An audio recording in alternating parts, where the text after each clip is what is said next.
Whose house? Swerve's house.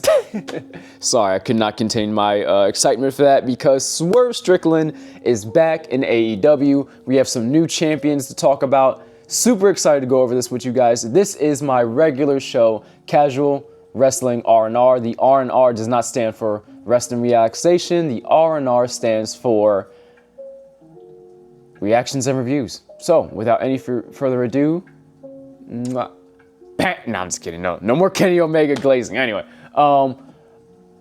before we talk about the main card, though, I do have to talk about the fact that they did what they did the last time with the Saturday Tailgate Brawl, where they had the last match of that pre-show go into the start of the pay-per-view, which I do like that they've been doing that. So it's kind of like they have a worthwhile first match.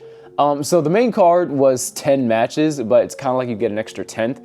And before they started doing this, it was about 10 matches on their main card anyway.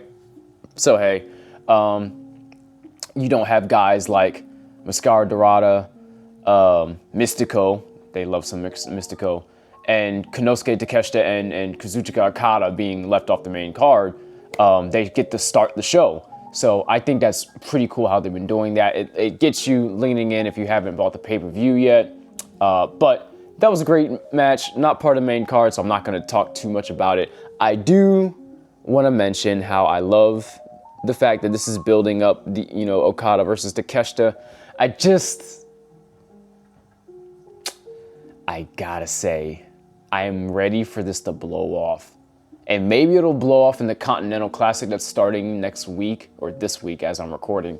But, yeah, I don't know. Let me know what you guys think. Do you guys like the slow burn here? Or are you ready for this to just pop off and they just start brawling? This is the second time now that Okada has accidentally hit Takeshita with a Rainmaker. I think they're ready to pop that feud off. But let's get into the main card with the first match going on is Pac versus Darby Allin. No frills, no bats, no flaming tables, no needles going through faces, no fish tank. Just a one-on-one wrestling match, right? That's what Pac wanted. And at the end of the day, Homeboy cheats using Darby's bat, which, Darby, this was a straight-up match. Why did you bring a bat out? Come on. We love Darby Allin, but come on, bro. I did pick Pac for this match, so I did get that first pick right. I was feeling good. But I did enjoy it. I'm very happy to see Pac back. It was nice to see him one-on-one versus Darby.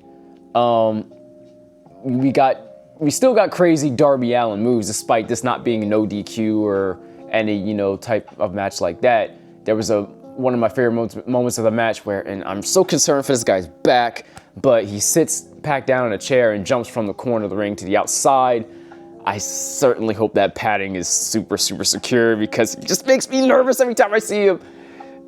He gives me the heebie-jeebies like Jeff Hardy used to and still does, honestly. But anyway, I rated this one a 4 out of 5. There's going to be a lot of 4s on this match. This was a really good show in ring-wise, but you're not here for me to talk too much about that. Let's get into our next match. We had the Timeless Love Bombs winning against the other 3 teams in the 4-way match to determine a stipulation for the semifinals in the women's tag tournament. And I love how AEW's been treating the women's tag division so far. We have actual tag teams, like actual named tag teams, tag finishes and all things like that. So some of the favorites to win the tournament won this match. Don't know if they will win though. But anyway, we had the Timeless Love Bombs, we had the Sisters of Sin, we had Marina Shafir and Megan Bayne, and of course we had the Babes of Wrath. Excellently worked match, like chef's kiss, ladies. Like great job. My pick didn't win. I picked the Sisters of Sin just because they had a stipulation planned, but I think the Timeless Love Bombs have some ideas too. So we'll see what kind of stipulation they pick. They might have named what it was on social media, but I didn't watch that yet. So you can find, if they did pick what they wanted in that clip, you can go find that clip on right here on YouTube. So go hit up AEW. So yeah, I am 1 for 1 right now. We had FTR versus Brodito in a tag title match. Oh, sorry, wait, let me give me the ratings for that last match. I rated that a 4 out of 5. Like I said, a lot of 4s on this card. My next match is FTR versus Brodito. You can just tell, and I did predict this match right. I'll get to the result in a second. You can tell these guys love Bandito. This guy looked invincible during this match, almost, because unfortunately, I picked right. FTR won the match, but what a well worked match it was. I'm not giving it a 5 out of 5, but definitely a 4.5 for me on my casual star rating system. Again, I'm gonna call them casual stars for right now, instead of star titles. I tried to be different than everybody using star ratings, but star ratings is what's recognized, so I'm just gonna call them casual star ratings from now on. Yeah, I can't wait to see what Brodito do next, whether they remain a team or if they go into more single stuff, but just it would be a joy to see them continue to team just for a little while longer. Again, Bandito is Ring of Honor champion still, so maybe he just needs a break from managing 2 things, but I was really happy to be watching and enjoying this match. But anyway, okay, next match. I gave that 1 a 4.5. Let me go to the next match. I actually did call the winner of this match too. The Casino Gauntlet match was won by Ricochet for the new AEW national title. This belt is supposed to be defended on the indies, not just in AEW, so kind of cool to see that. I believe that was supposed to be what the international title was supposed to be for until it got merged into the unified title.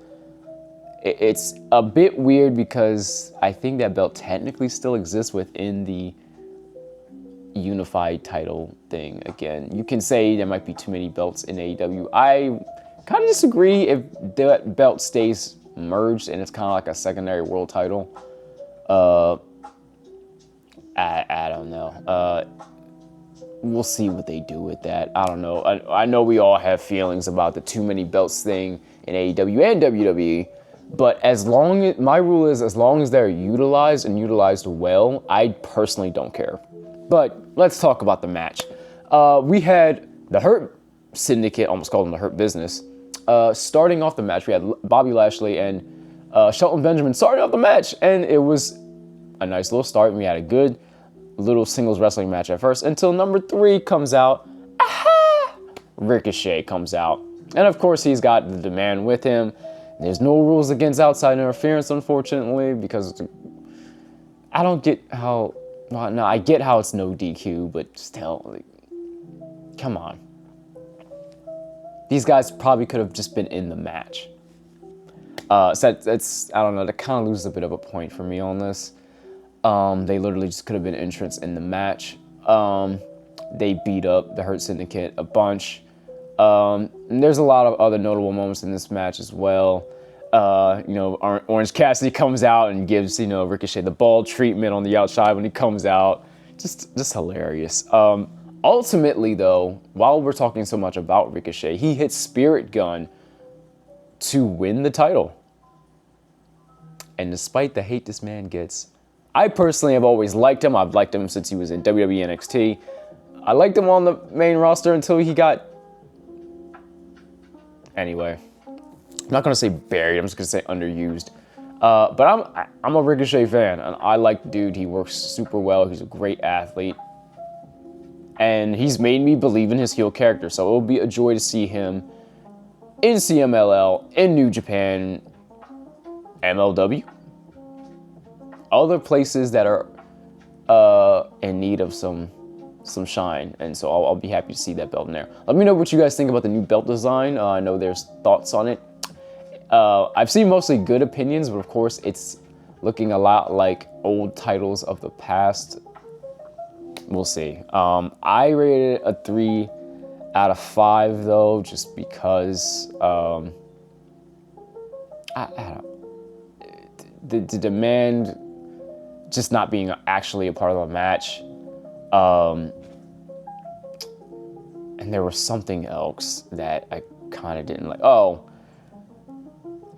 I both like and find this stipulation a bit weird. So I would like, hi Chloe, I would like a bit more definition on this stipulation. Like, I know we have 2 people starting it, so that's technically an advantage starting the match, but it just seems like it's a Royal Rumble, but unpredictable. So the timer starts at random.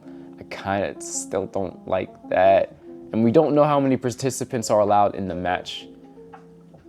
Somebody suggested that they should show the waiting room of talent that are waiting to get their numbers called. I don't know. Let me know what you guys think about the Casino Gauntlet match in the comments. But we need to move on and spend a lot of time talking about that. We had, look, the second half of this card is just super ace if it already wasn't already. We have Kyle O'Reilly getting the submission dub over Jon Moxley in an incredible match with plenty of gushing blood. Again, AEW is parents. Just watch your kids. That's all I'm gonna say. If you want to let them watch AEW, let them watch AEW. I do not. That's to your discretion. I probably wouldn't let my kid,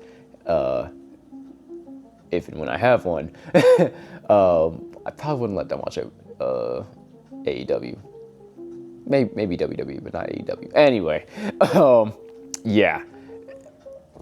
What insanity this match was.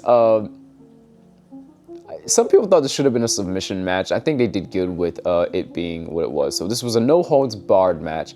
So anything that would typically be illegal, totally allowed.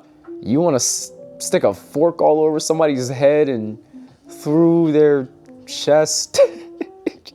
Go right ahead. No holds barred means no holds barred.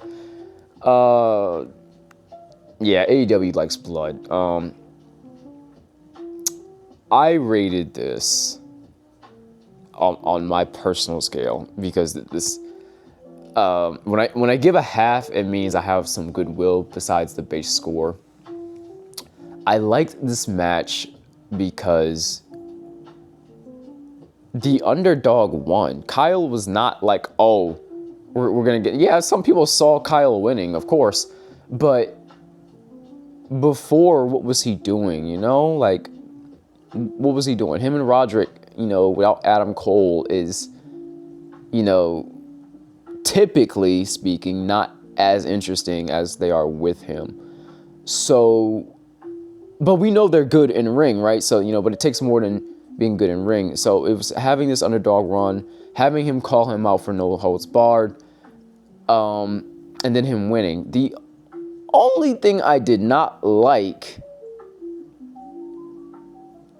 you know what? I'm shifting a bit. I'm gonna lower this back to a 4, and here's why.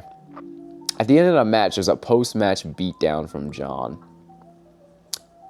where he initially seems like he acknowledges him, and he's like, actually, you know what? Forget that. I'm gonna beat you up again. And then the Death Riders look on, and yeah. So there's probably still gonna be some questions raised about, hey, can you get the job done, buddy? You're still lost.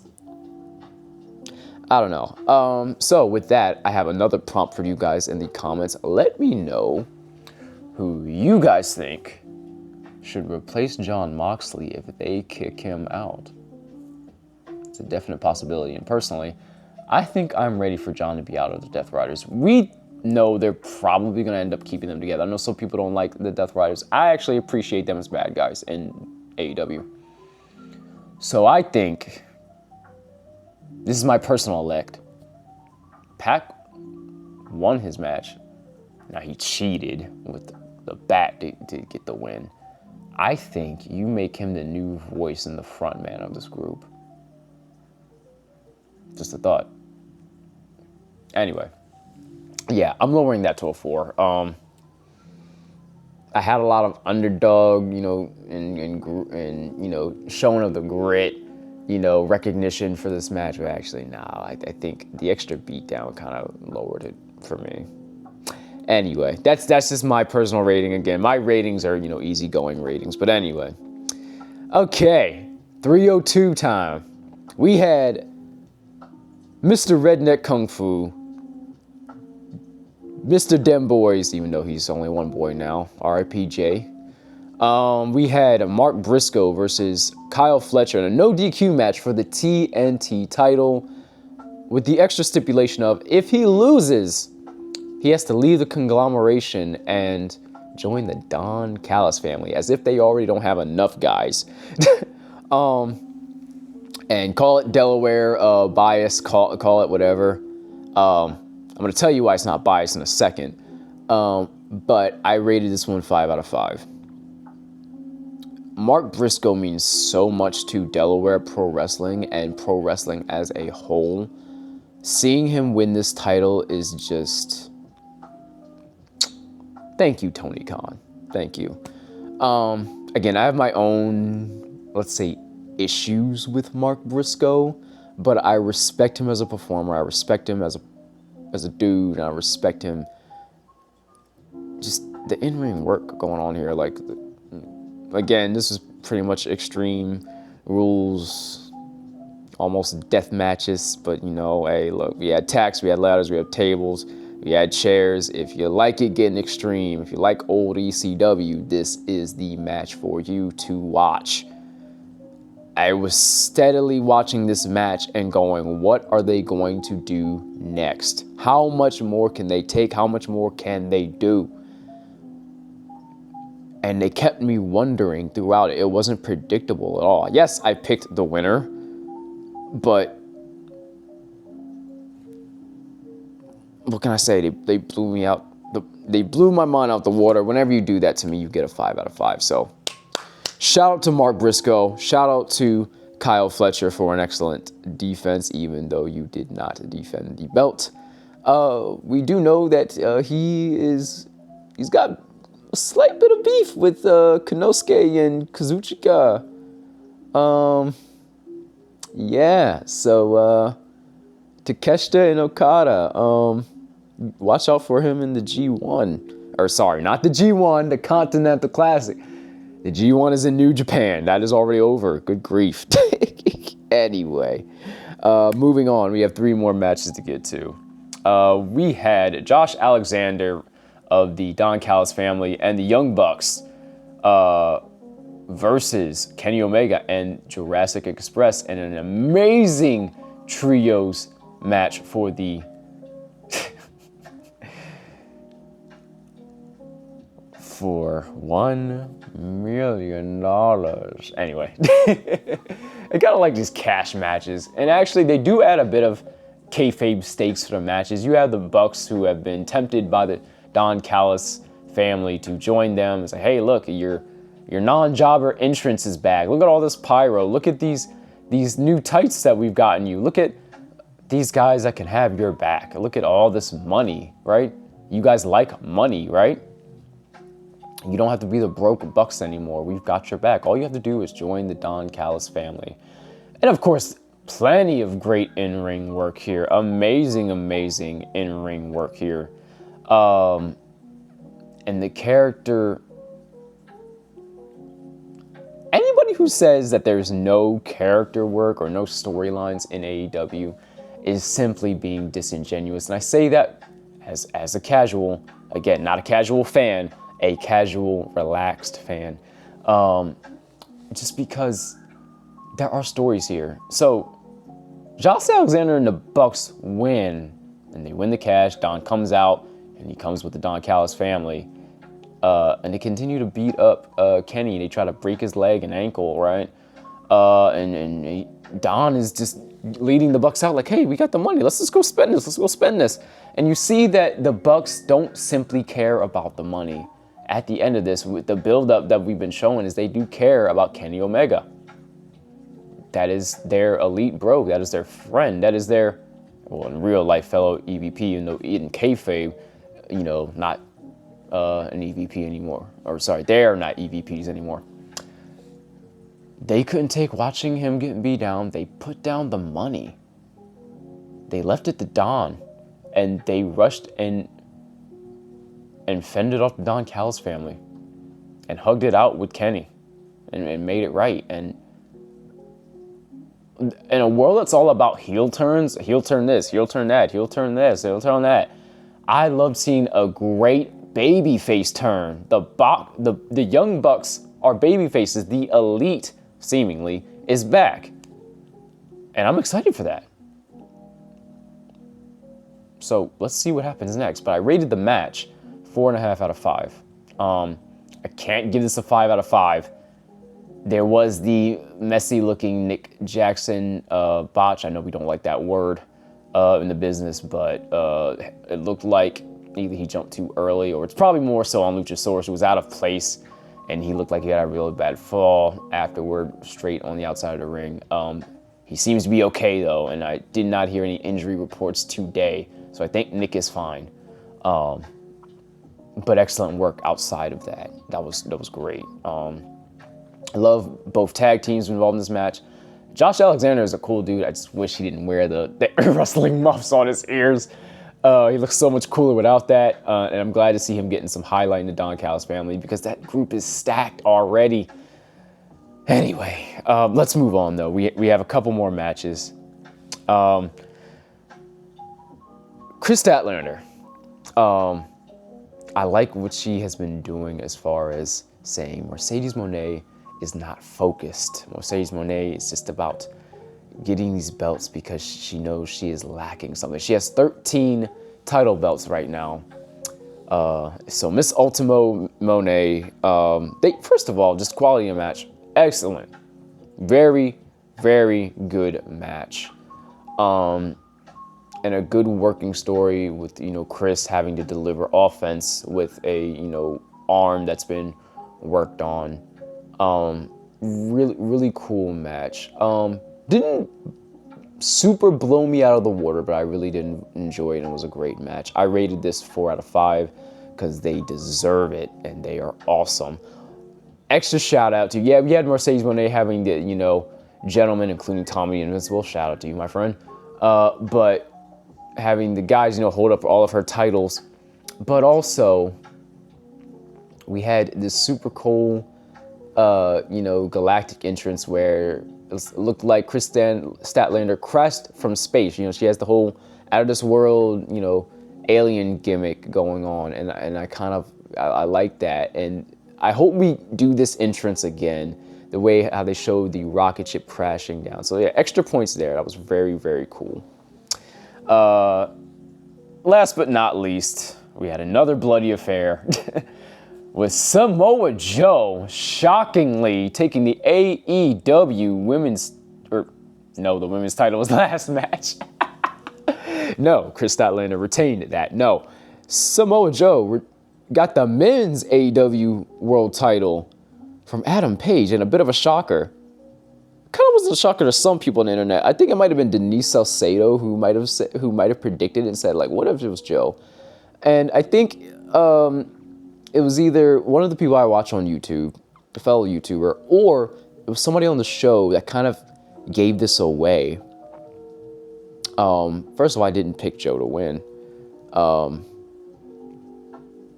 But it was very, very cool to see him win, because it was unpredictable. Like I said, I picked Adam to win.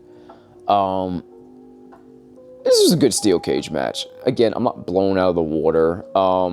This was interesting to see too, that it looks like we have some like henchmen, or maybe we're trying to build some more future stars with the Ops Dojo now being a thing. So that was cool. And Hook and Eddie Kingston, they come out, they try to prevent the Ops from interfering in the steel cage match. Again, a steel cage match never keeps the bad guys out. It was crazy to see Powerhouse Hobbs just rip the daggone door off the chain. That was nuts. Literally off the chain. But Hook, in a crazy twist, instead of fending off the Ops, comes out and hits Adam Page with the title.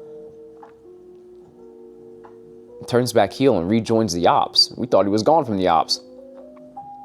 What does that mean for him and Eddie Kingston? Is Eddie Kingston gonna join the Ops? I don't know. Probably not. But yeah, what you just gonna leave Eddie high and dry like that? I don't know. I don't know what the deal is there. Let me know what you guys would have preferred. Does Hook, would you have preferred him stay with Eddie Kingston, or would you have preferred him going back with the Ops? I don't know. I'm not sure what I think there, but it was so interesting to see. Yeah, this of course leads to Samoa Joe taking the belt off of Adam Page for the win, and what now? A lot of people have said that Adam Page, I think like Cody Rhodes, is another babyface star that is better on the chase for the title, right? So, you know, did what you had to do, had a good little run, a few defenses, and then dropped the belt. And I'm not against it either, don't get me wrong. I'm kind of hyped that they put the belt back on Joe, right? It's this weird criticism we have of how do we book the mega babyface champion, right? How do we keep that interesting while letting a babyface hold the title for a decent amount of time instead of everybody getting bored? I personally I wasn't getting bored of Adam Page as AEW champion.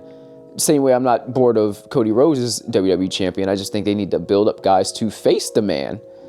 And I think he was having the same problem. So I guess the temporary solution now is put the title on the other main event player right now. But that's not the only main event player involved in this match. So before we conclude with this, we had, again, the dude on my shirt. Well, he's not on my shirt, but this is his gear. Swerve Strickland returned with some new music, which I do really like the music. I wish when he returned, I was hearing, yes, swerve when I drag, yes, I'll swerve when I drag, top rope. Anyway, good Lord. Oh my goodness. You guys get to enjoy my cringe as well as my reactions and casual ratings. Yeah, I was very happy to see him. He fought off the entire Ops dojo, hit the last guy that the internet is saying looks like Shane Gillis with a house call, and stared down the Ops on their way out, with them standing side by side with Adam Page, who, you know, he also recovered, and he got to get, you know, a clothesline on one of the Ops dojo members. So I don't know, maybe these guys are just around to be cannon fodder to not make the Ops look too bad.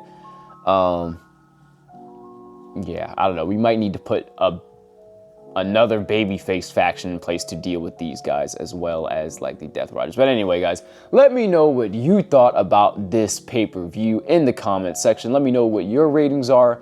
Let me know what your picks are or were. I actually want to count real quick to see how many of these matches I got right.